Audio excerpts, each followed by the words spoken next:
Chapitre 1, le mensonge parfait. Joseph Keller se tenait sur le seuil de sa maison, regardant sa femme, Christy Water Keller, rire d'une joie sincère. Le genre de rire qu'il n'avait pas entendu depuis des mois. Elle était au téléphone, enroulant une mèche de ses cheveux au burn autour de son doigt, une habitude de leurs années d'université qui lui faisait autrefois bondir le cœur. Maintenant, c'était comme un couteau dans la poitrine. « J'ai hâte de te voir ce soir », murmura-t-elle au téléphone, lui tournant le dos. Joseph travaille encore tard. Il travaille toujours tard ces jours-ci. La mâchoire de Joseph se serra. Son entraînement militaire lui avait appris la patience, l'observation et l'art de rester invisible. 8 années comme opérateur de la Delta Force avaient perfectionné ses compétences. Il avait traqué des terroristes dans les montagnes afghanes et éliminé des cibles de haute valeur en Irak. Mais rien ne l'avait préparé à cela. Découvrir que sa femme, avec qui il était marié depuis 12 ans, avait une liaison. Il était rentré plus tôt que prévu de son travail de consultant en sécurité, espérant surprendre Christy pour leur anniversaire. Au lieu de cela, il avait eu la surprise de sa vie. Les SMS sur son téléphone, qu'elle avait laissé en charge dans la cuisine, racontaient toute l'histoire. Des mois de tromperie, de mensonges et de trahison. L'homme qu'elle fréquentait n'était pas n'importe qui. C'était Terry Bullock, son ex-mari d'avant Joseph. Le même Terry qui avait tenté d'intimider Joseph au début de leur relation. Le même Terry que Christy considérait comme de l'histoire ancienne et une erreur de son passé. Joseph se retira silencieusement dans son bureau, l'esprit déjà calculateur. Dans l'armée, quand on découvrait les positions ennemies, on n'attaquait pas immédiatement. On recueillait des renseignements, on planifiait sa stratégie et on frappait quand la victoire était assurée. Son téléphone vibra. Un SMS de son associé, Lloyd McDonald. Le contrat avec Monténégro était arrivé. Il vous recherche spécifiquement. Quand pouvez-vous partir? Joseph fixa le message. Monténégro, un contrat de sécurité privée qui l'éloignerait pendant 2 semaines. Parfait. Cela donnerait à Christy et Terry assez de cordes pour se pendre. Et plus important encore, cela donnerait à Joseph le temps de planifier quelque chose de spécial pour leur retour. Il répondit, « Je pars demain. » Dis-leur, j'accepte le boulot. En entendant Christy raccrocher et commencer à se déplacer à l'étage, Joseph ouvrit son ordinateur portable et commença ses recherches. Terry Bullock possédait un atelier de réparation de motos à la périphérie de la ville, Bullock's Custom Bike. Il vivait seul dans une caravane derrière l'atelier, avait 2 condamnations pour conduite en état d'ivresse à son casier judiciaire et, selon les réseaux sociaux, passait la plupart de ses soirées dans un bar miteux appelé l'Iron Horse. Mais Joseph creusa plus profondément. Terry n'était pas un simple mécanicien. Il était le sergent d'armes des Crimson Reapers, un club de motards lié au trafic de drogue et d'armes. Intéressant. Très intéressant. Chérie, tu rentres tôt. La voix de Christy l'appela d'en haut, pleine de fausses surprises et de panique mal dissimulée. Prends juste quelques dossiers. Joseph rappela d'une voix ferme et chaleureuse.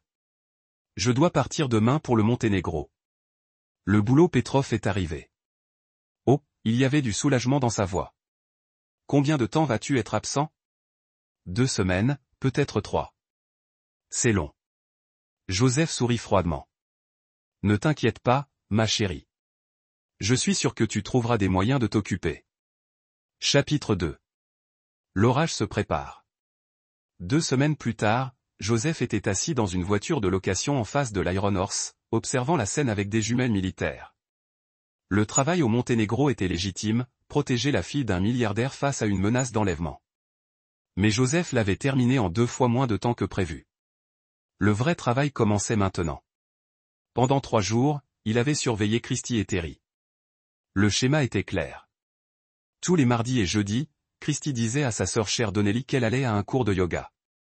Au lieu de cela, elle se rendait à la boutique de Terry où il passait des heures dans l'arrière-boutique avant de se rendre dans divers motels du comté.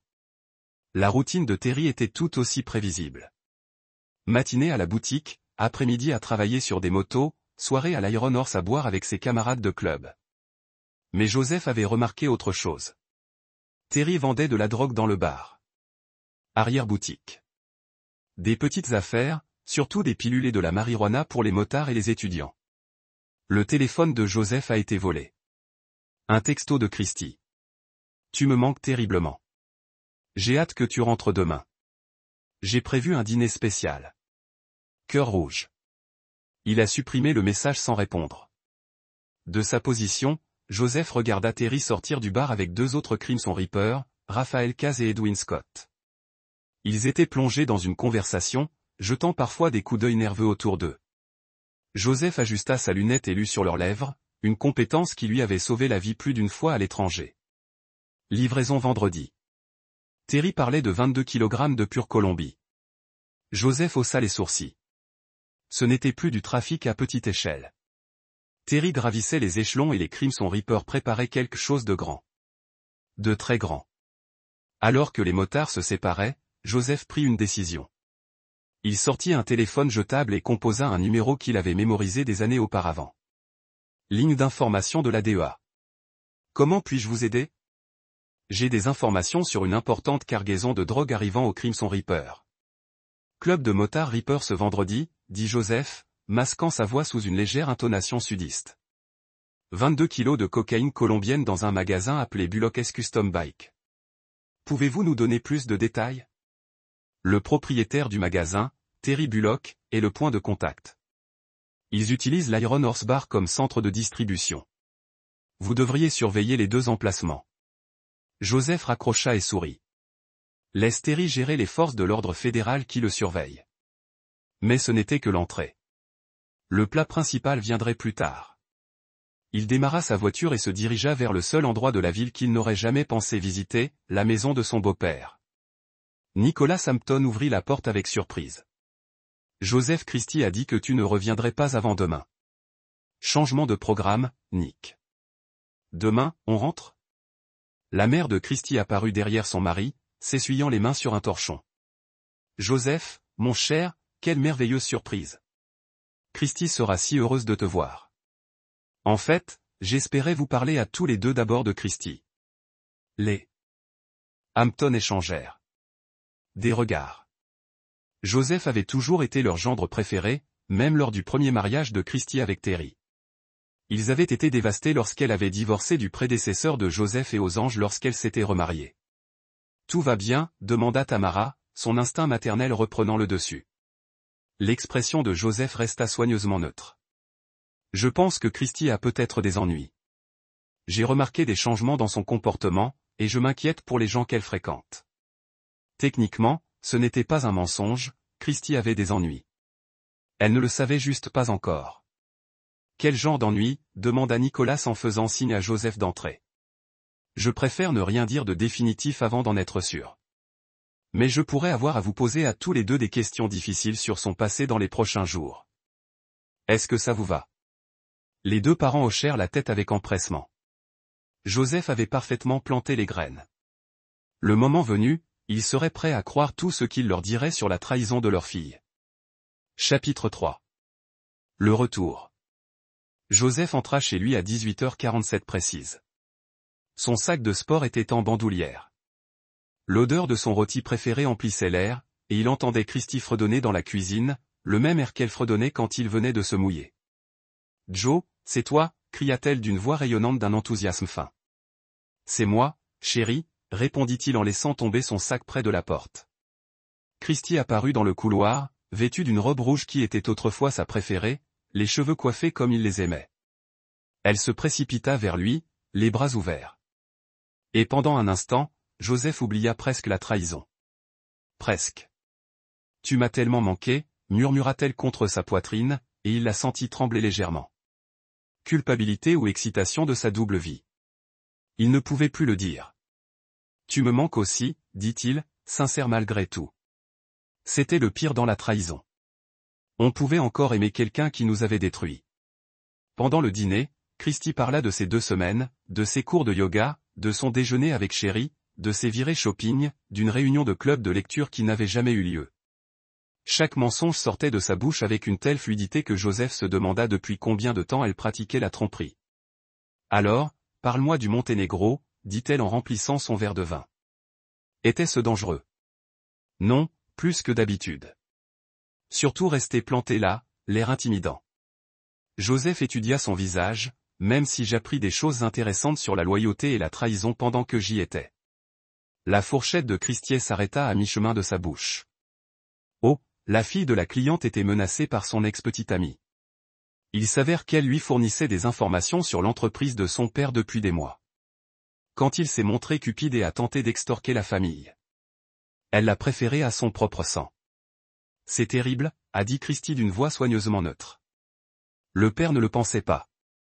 Il disait que la trahison était comme un cancer. Il fallait l'éradiquer complètement, sinon elle se propagerait et tuerait tout ce qui était sain autour. Joseph regarda le visage de Christie pâlir légèrement. Elle tendit la main vers son verre de vin d'une main tremblante. Que leur était-il arrivé? La fille et son petit ami. Le sourire de Joseph était froid et prédateur. Disons qu'ils ont tous deux appris que certaines personnes ne pardonnent pas et n'oublient pas. Le reste du dîner s'est déroulé dans un silence gêné. Ensuite, pendant que Christie rangeait, Joseph s'est excusé et est allé dans son bureau. Il avait du travail. Il a d'abord consulté sa messagerie sécurisée. Lloyd lui avait envoyé un dossier marqué « Demande personnelle urgente ». Joseph l'a ouvert et a trouvé des vérifications détaillées des antécédents de Christie et Terry, ainsi que des relevés financiers, des relevés téléphoniques et des photos de surveillance à faire pleurer de jalousie un détective privé. Lloyd avait été son observateur en Afghanistan et son associé pendant 5 ans. Lorsque Joseph avait demandé les dossiers avant de quitter le Monténégro, il n'avait pas eu besoin d'expliquer pourquoi. Lloyd comprenait que lorsque Joseph Keller demandait des informations, des gens finissaient par mourir ou le souhaitaient.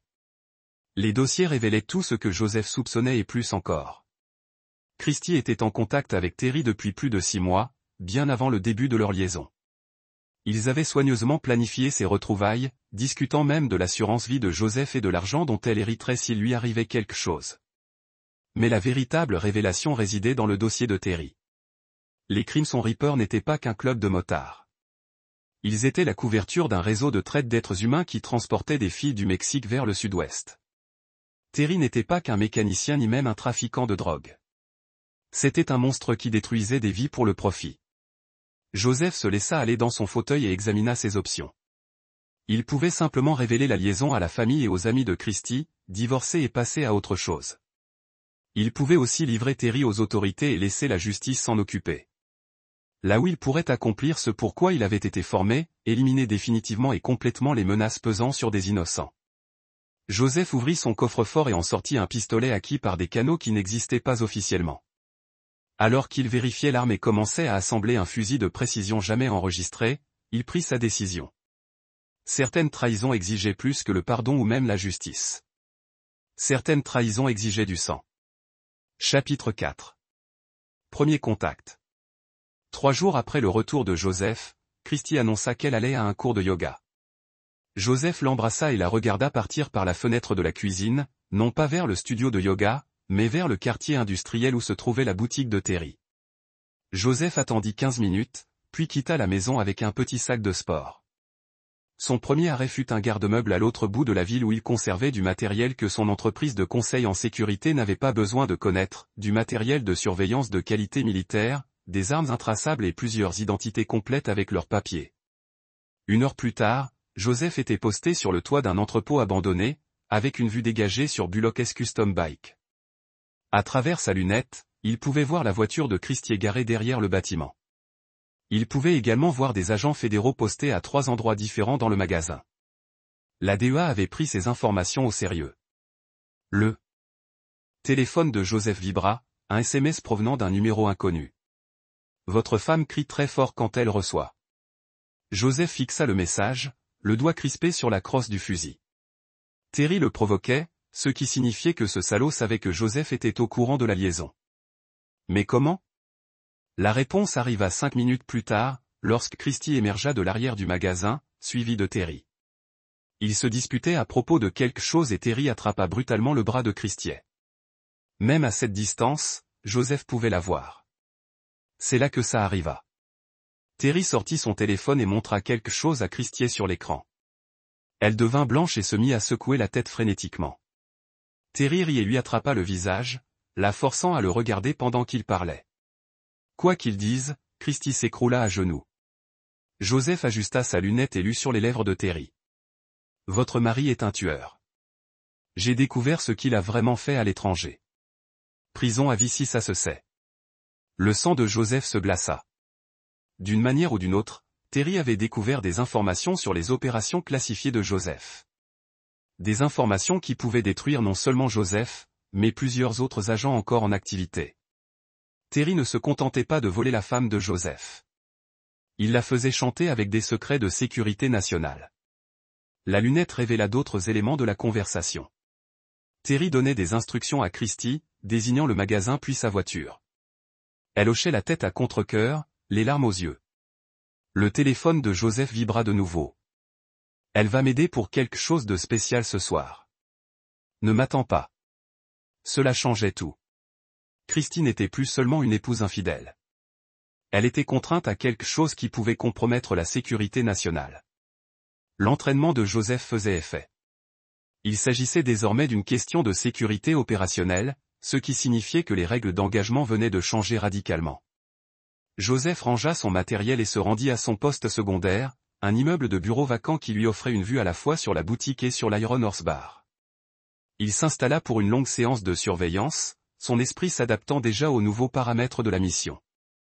À 20 heures, les agents fédéraux s'étaient retirés, apparemment satisfaits que rien ne se passe à la boutique. À 21 heures, Terry et 3 autres Crimson Reapers étaient arrivés à l'Iron Horse. À 22 heures, la voiture de Christie se gara sur le parking du bar.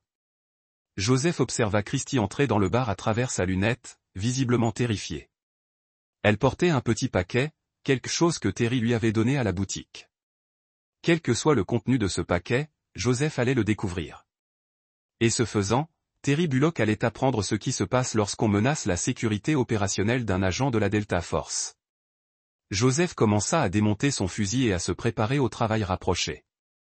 Le temps de l'observation à distance était révolu. Il était temps de passer aux choses sérieuses. Chapitre 5. Escalade. Joseph entra dans le cheval de fer par la porte de la cuisine, se déplaçant telle une ombre dans le bar bondé. Ses vêtements noirs et son approche tactique le rendaient presque invisible dans la pénombre. Des années de guerre urbaine lui avaient appris à naviguer en territoire ennemi sans se faire repérer. Il se posta dans une alcôve près de l'arrière-salle où Terry menait ses affaires.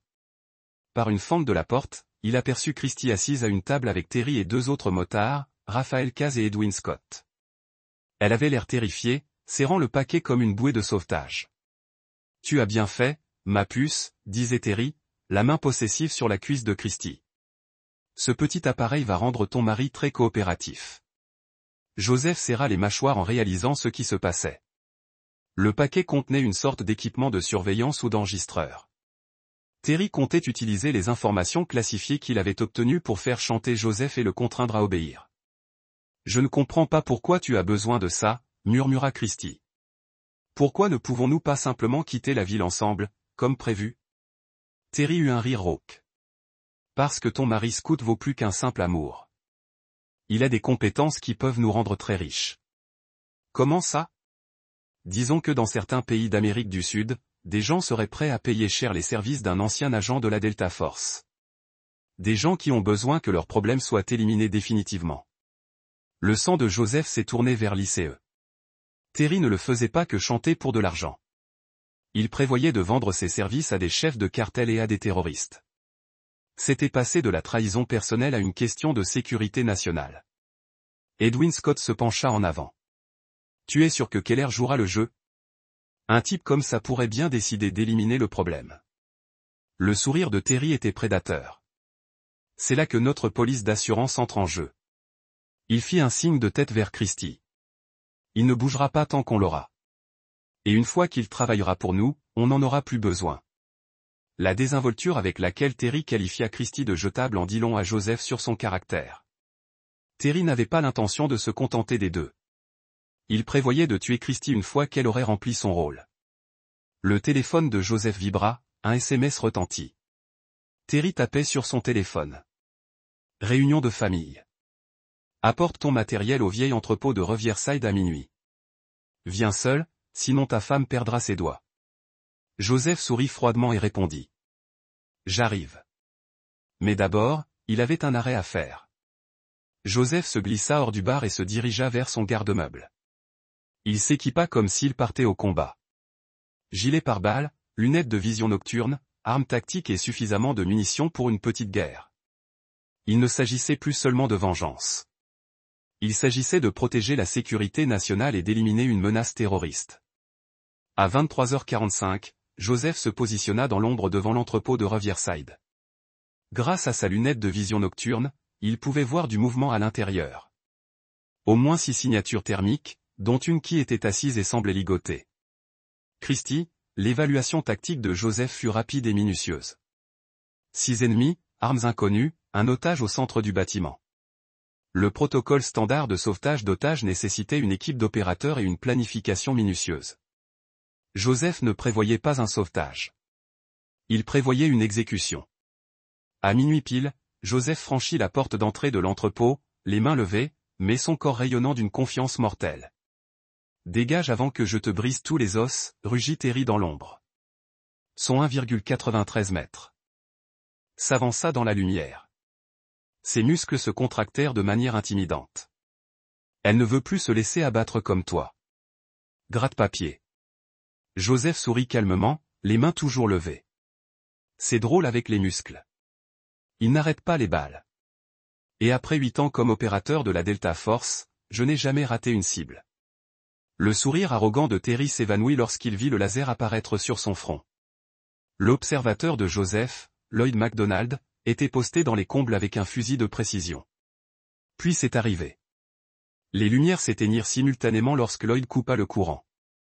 Joseph se laissa tomber et roula sur lui-même, ses lunettes de vision nocturne lui donnant un avantage tactique considérable. Dans l'obscurité, il était un prédateur et les Crimson Reapers étaient des proies. Le premier motard mourut d'une balle dans la tête avec un silencieux. Le second réussit à crier avant que la lame de Joseph ne l'atteigne à la gorge. Le temps que Terry réalise ce qui se passait, la moitié de son équipe était morte. Keller. Terry rugit dans l'obscurité. Je vais la tuer. Non. La voix de Joseph résonna de partout et de nulle part. Tu ne le feras pas. Chapitre 6. Les sources du piège. L'entrepôt sombra dans le chaos tandis que les Crimson Reapers restants tiraient sauvagement dans l'obscurité. Leur lueur de bouche trahissait leur position et Joseph se faufila entre eux comme la mort incarnée, éliminant des cibles avec une précision chirurgicale. En 3 minutes, seul Terry était encore en vie, recroquevillé derrière une table renversée près de l'endroit où Christie était attachée à une chaise. Elle sanglotait, les yeux écarquillés de terreur sous la lumière intermittente des panneaux de sortie de secours. « Je sais que tu es là, Keller. » cria Terry. « Et un interrupteur d'homme mort ? Si mon cœur s'arrête, ta femme meurt. » Joseph surgit de l'ombre tel un spectre. Son fusil pointé sur le centre de gravité de Terry. « Montre-moi. » Terry brandit un petit engin muni d'un bouton rouge. Gilet explosif sous une chaise. Mon doigt lâche ce bouton. Boum. Joseph étudia le dispositif à la vision nocturne. L'engin dans la main de Terry était réel, mais le gilet sous la chaise de Christie était factice, juste des fils et de l'argile moulée pour ressembler à du C4. Terry bluffait, espérant probablement que Joseph ne l'appellerait pas dans le noir. Voilà ce qui va se passer, continua Terry, la voix prenant de l'assurance. Tu vas travailler pour moi ou ta femme meurt. C'est aussi simple que ça. Tu as raison, dit Joseph en baissant son fusil. Mais tu as commis une erreur. Laquelle ? Le sourire de Joseph était visible même dans l'obscurité. Tu as supposé qu'elle était toujours ma femme. La confusion de Terry dura exactement une seconde avant que la balle de Joseph ne lui arrache le sommet de la tête. Alors que le corps de Terry touchait le sol, Christie hurla à travers son bâillon. Joseph s'empressa de la détacher, lui ôta le faux gilet explosif et vérifia si elle était blessée. C'est fini, dit-il doucement en lui retirant le bâillon. Tu es en sécurité maintenant. Mais Christie ne le regardait ni avec soulagement ni avec gratitude. Elle le fixait avec horreur et répulsion. Tu les as tous tués, murmura-t-elle. Tu viens de les assassiner. C'étaient des terroristes qui prévoyaient de vendre mes services à des cartels et de te tuer une fois qu'ils auraient fini. Joseph répondit d'un ton neutre, qu'est-ce que tu t'attendais à ce que je fasse ? Je m'attendais à ce que tu appelles la police, que tu trouves un autre moyen. Joseph observa le visage de sa femme dans la pénombre. Même après tout ce qui s'était passé, la trahison, le chantage, les menaces de mort, elle ne comprenait toujours pas qui il était vraiment. Il n'y avait pas d'autre solution, Christie. Il n'y en a jamais avec des gens comme ça. Des gens comme quoi ? Tu parles d'eux comme s'ils n'étaient pas humains. Ils ne l'étaient pas. Plus maintenant. Joseph sortit son téléphone et appela Lloyd. C'est fait. L'équipe de nettoyage était déjà en route. La voix de Lloyd grésilla dans le haut-parleur. Et sa femme? Joseph regarda Christie, qui s'éloignait de lui avec une peur non dissimulée. Nous en parlerons plus tard. Alors que les sirènes hurlaient au loin, Joseph réalisa que tuer Terry et son équipe avait été la partie facile. Le plus dur allait être de décider quoi faire de la femme qui l'avait trahi, contraint d'aider ses ennemis, et qui le regardait maintenant comme un monstre. La femme qui avait encore légalement accès à des informations confidentielles sur ses opérations. La femme qui pouvait le détruire d'une simple conversation avec les mauvaises personnes. Joseph rengaina son arme et commença à planifier la deuxième phase de son opération. Car une chose était devenue limpide dans l'obscurité de cet entrepôt, Christie n'était pas une victime dans cette histoire. Elle représentait un risque pour la sécurité qu'il fallait neutraliser. Chapitre 7. Révélation.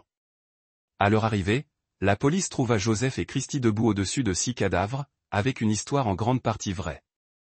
Violation de domicile, enlèvement, légitime défense.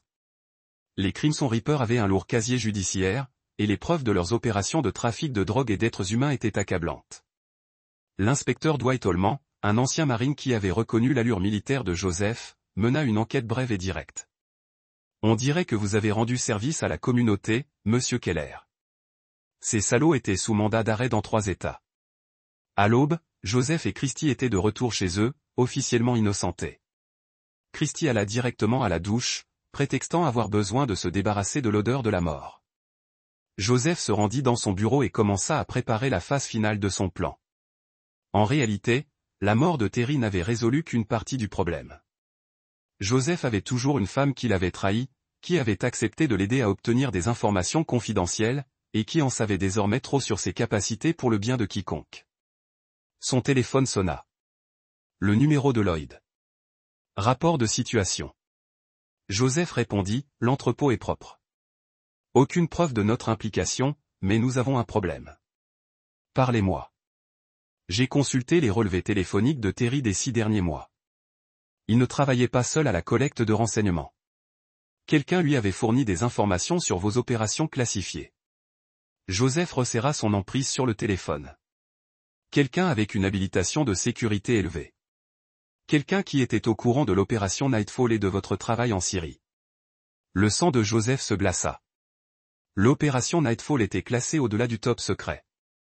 Seule une poignée de personnes étaient au courant de son rôle dans l'élimination d'une cellule terroriste qui préparait une attaque sur le sol américain. Si ces informations étaient entre des mains ennemies, envoyez-moi tout, dit Joseph à voix basse, déjà crypté et dans votre dossier sécurisé. Joseph, ceci remonte jusqu'au Pentagone. Après avoir raccroché, Joseph accéda au fichier que Lloyd avait envoyé.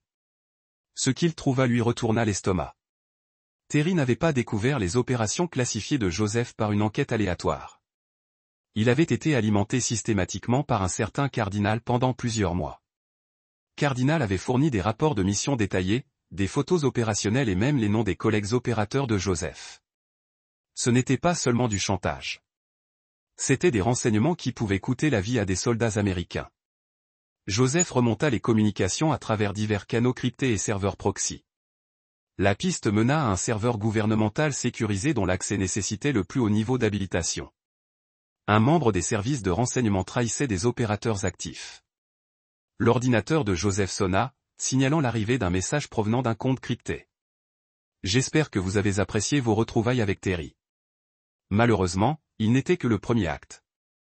Si vous voulez que votre jolie épouse continue de respirer, vous suivrez les instructions que je vais vous envoyer.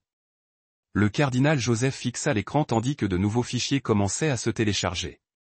Numéro de compte bancaire aux îles Caïmans. Coordonnées de chefs de cartel en Colombie et au Mexique.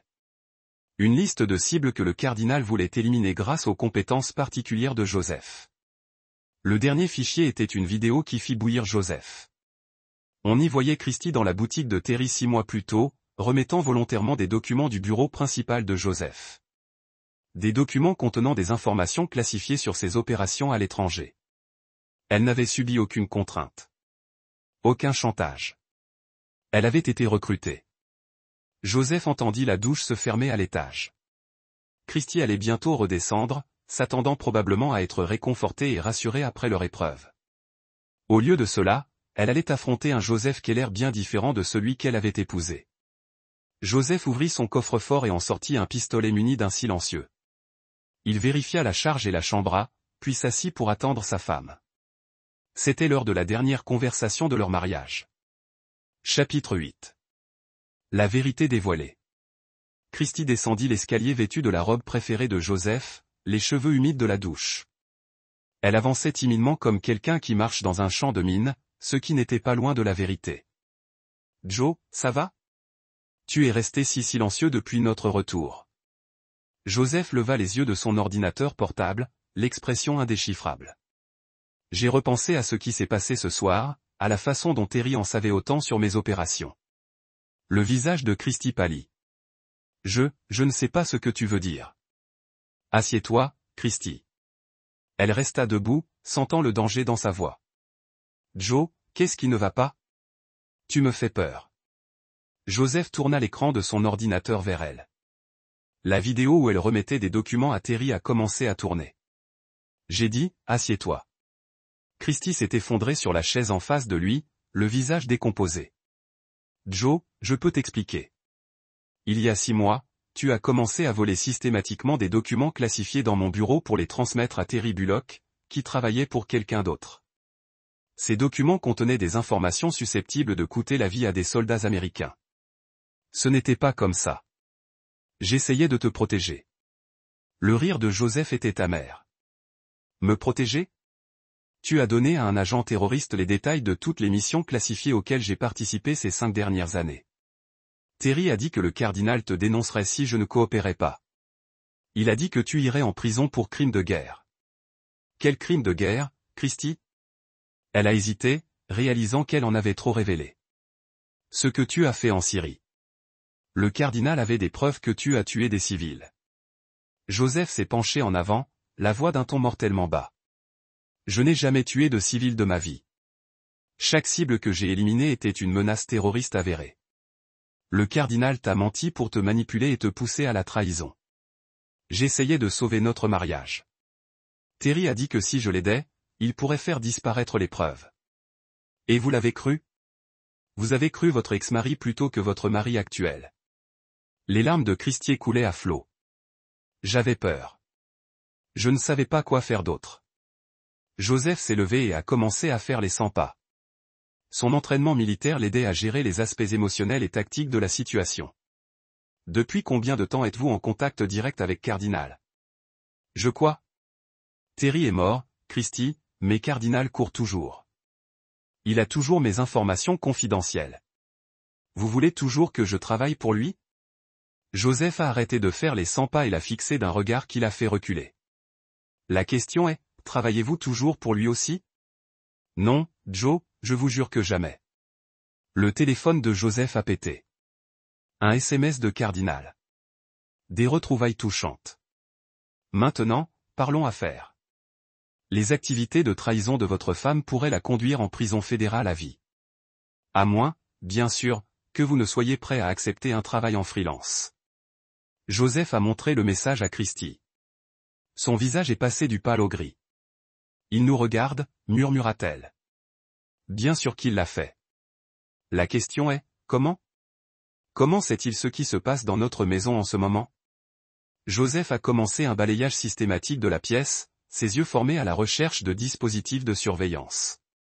Il a trouvé le premier appareil photo derrière un cadre photo, une minuscule unité sans fil que Christie aurait pu facilement planter. La seconde était dans la lampe à côté de sa chaise préférée. Le troisième a été intégré au détecteur de fumée. « Joe, je ne l'ai pas fait. Il y a 3 mois, vous les avez installés pendant que j'étais à Colia. » La voix de Joseph était plate, sans émotion. « Chaque conversation que nous avons eue, chaque instant d'intimité dans notre propre maison a été enregistré et transmis à Cardinal. » Christie sanglotait maintenant, son corps tremblant de poids de sa confession. « Il a dit que c'était juste pour ma protection. Il a dit que si quelque chose m'arrivait, il aurait des preuves. » Preuves de quoi ? De vous étant dangereux. De vous me menace. Joseph regarda sa femme. Je l'ai vraiment regardé pour ce qui ressemblait à la première fois depuis des années. Vous construisiez une affaire contre moi, créant des preuves que j'étais abusif, dangereux, instable. Cardinal a déclaré, si vous avez déjà découvert les documents, j'aurais besoin d'une protection. Donc, vous planifiez cela depuis des mois. L'affaire avec Terry était juste une couverture pour la véritable opération. L'entraînement de Joseph a commencé alors qu'il analysait la situation comme un briefing militaire. Cardinal vous a d'abord recruté, puis a apporté Terry comme le muscle. Vous n'avez jamais été contraint, Christie. Vous êtes un participant actif à un complot pour faire chanter un opérateur fédéral. Le téléphone de Joseph a sonné. Numéro inconnu. Répondez Y. Est venue la voix déguisée électroniquement de Cardinal lorsque Joseph a repris. Mettre le haut-parleur. Joseph se comporta, son doigt planant près du pistolet qu'il a placé sur une table basse. Joseph Keller Delta Force. Opération Nightfall. 37 a confirmé des victimes, toutes sanctionnées par le gouvernement américain. Record impressionnant. Qui êtes-vous? Quelqu'un qui a besoin de vos talents particuliers. Votre femme a été très utile pour documenter vos capacités. Il est maintenant temps de mettre ces capacités au travail. Et si je refuse, votre femme va à la prison fédérale pour trahison. Vos opérations classifiées deviennent des connaissances publiques, ruinant les carrières de dizaines de vos collègues opérateurs, et vous passerez le reste de votre vie dans une installation de sécurité maximale. Joseph regarda Christie, qui le regardait avec un mélange de peur et de désespoir. Que voulez-vous? 3 cibles, tout en Amérique du Sud. Tous les obstacles à certains intérêts commerciaux, élimination propre, aucune question posée. Et puis vous et votre femme disparaissez. Nouvelles identités, nouvelle vie, plus de problèmes. Joseph a semblé considérer l'offre. J'aurai besoin de 48 heures pour me préparer. Vous en avez 24. J'enverrai momentanément les packages cibles. La ligne est morte. Joseph a posé le téléphone et a regardé Christie qui le regardait avec un espoir terrifié. Joe, qu'allons-nous faire? Joseph a ramassé son pistolet et a vérifié la chambre. Nous, il n'y a pas de nous, Christie. Il n'y a pas eu depuis longtemps. Que voulez-vous dire? Le sourire de Joseph était froid et définitif. Je veux dire, tu m'as juste aidé à identifier Cardinal et maintenant je vais le tuer. Tous. Chapitre 9. Décès de sang. 20 heures plus tard, Joseph s'est assis dans un café en face du Pentagone, regardant le colonel Ira Webster, Cardinal, est entré dans le bâtiment pour son briefing du matin. Il avait fallu des compétences de piratage considérables de Lloyd MacDonald et la propre formation de renseignement de Joseph pour tracer l'identité de Cardinal, mais la signature électronique des forfaits cibles les avait conduits directement à un officier d'agence de renseignement de la défense Ygranking avec des dettes de jeu et un goût pour les femmes chères. Le téléphone de Joseph bourdonnait d'un texte de Lloyd. Actif en position. Cible acquise. Joseph a tapé. Exécuté. 3 pâtés de maison. Lloyd MacDonald a mis à point 338 l'appui à Magnum autour de la fenêtre du bureau du colonel Webster. Cardinal a été éliminé avant de pouvoir atteindre son bureau. Mais Joseph n'a pas fini. Il est retourné dans sa maison où Christie attendait en résidence surveillée, enfermé dans leur chambre avec une pension couvrant les fenêtres. Joseph lui avait donné le temps de penser, le temps de comprendre toute la portée de sa trahison, le temps de réaliser qu'il n'y avait aucun moyen de revenir de ce qu'elle avait fait. Joe, cria-t-elle quand elle a entendu ses pas dans les escaliers. Est-ce fini? Avez-vous pris soin de Cardinal? Joseph ouvrit la porte de la chambre et trouva Christie assis sur le lit, portant toujours sa robe. Elle avait l'air petite et brisée, l'ombre de la femme confiante qu'il avait épousée. Cardinal est mort, dit-il simplement. Un soulagement a inondé son visage. Dieu merci. Maintenant, nous pouvons voir Christie retourner à se marier. Faites semblant que les 6 derniers mois ne se soient jamais produits. Son visage tomba en réalisant que la froideur dans sa voix n'avait pas changé. Joe, je sais que j'ai fait des erreurs, mais j'essayais de nous protéger. Vous avez commis une trahison contre les États-Unis. Vous avez mis en danger la vie du personnel militaire actif. Vous avez trahi votre mari, votre famille et votre pays. La voix de Joseph était sans émotion, clinique. Il n'y a pas de retour de ça. Mais je peux bien faire les choses. Je peux témoigner contre l'organisation de Terry. Aider le gouvernement. L'organisation de Terry est morte. Cardinal est mort. La seule extrémité lâche à gauche est vous. Les yeux de Christie s'écarquillèrent en comprenant les implications. Jono, s'il vous plaît. Je suis ta femme. Non, dit doucement Joseph. Enlevant son pistolet de son étui. Tu es ma femme maintenant. Votre risque de sécurité. Les caméras. Les gens des cardinaux verront. J'ai désactivé le réseau de surveillance hier. Personne ne regarde plus. Christie se précipita vers l'arrière sur un lit, sa voix s'élevant à un cri. Joe, s'il vous plaît. Je vais disparaître. Je ne dirai jamais à personne ce que je sais. Tu as raison. Vous ne le ferez jamais. Joseph leva le pistolet, ses mains stables malgré l'émotion menaçant de percer son état d'esprit tactique. Vous avez fait votre choix lorsque vous avez décidé de me trahir. Chaque action a des conséquences, Christie.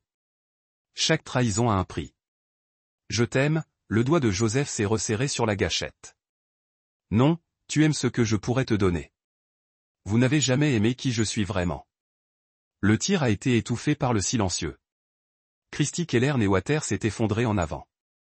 Sa trahison a finalement payé en totalité. Joseph s'est tenu au-dessus du corps de sa femme pendant un long moment. Ne ressentant que la satisfaction creuse d'une mission terminée. Il avait éliminé toutes les menaces à la sécurité opérationnelle. Il avait vengé sa trahison. Il a protégé les secrets de son pays. Mais alors qu'il commençait le processus méthodique de mise en scène de la scène pour ressembler à une invasion de domicile qui a mal tourné, Joseph s'est rendu compte que la vengeance, même une vengeance parfaitement exécutée, ne pouvait pas combler le vide laissé par la trahison. Son téléphone a sonné. Numéro de Lloyd. Colis livré. Lloyd a déclaré, « Quel est votre statut ? » Nettoyer requis à mon emplacement. Ensuite, nous disparaissons pendant un certain temps. Copiez cela. De nouvelles identités sont déjà préparées. Joseph a regardé autour de la maison qui avait autrefois été sa maison, remplie de souvenirs d'un mariage qui avait été construit sur des mensonges. Tout ce pourquoi il s'était battu, tout ce qu'il croyait, avait été corrompu par les personnes les plus proches de lui. Alors qu'il attendait l'arrivée de l'équipe de nettoyage de Lloyd, Joseph a fait une note mentale pour envoyer des fleurs aux parents de Christie. Ils avaient perdu une fille.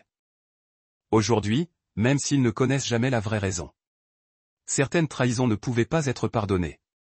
Certaines dettes ne pouvaient être payées que dans le sang. Et Joseph Keller n'a jamais oublié et n'a jamais pardonné. 6 mois plus tard, un homme se faisant appeler Raphaël Mandé a éliminé un dirigeant de cartel en Colombie qui vendait des armes américaines à des terroristes. Les habitants l'ont appelé El Fantasma, le fantôme, car il est apparu sans avertissement, a terminé des missions impossibles et a disparu comme de la fumée. Joseph avait retrouvé son appel. Pas en tant que mari, non pas comme un homme qui cherche le bonheur, mais comme ce qu'il avait toujours été, une arme pointée des ennemis de tout ce qu'il tenait sacré. Certains hommes ont été faits par amour, à la famille et à la paix. Joseph Keller a été fait pour la guerre, et la guerre, contrairement au mariage, ne l'a jamais trahi. C'est là que notre histoire touche à sa fin.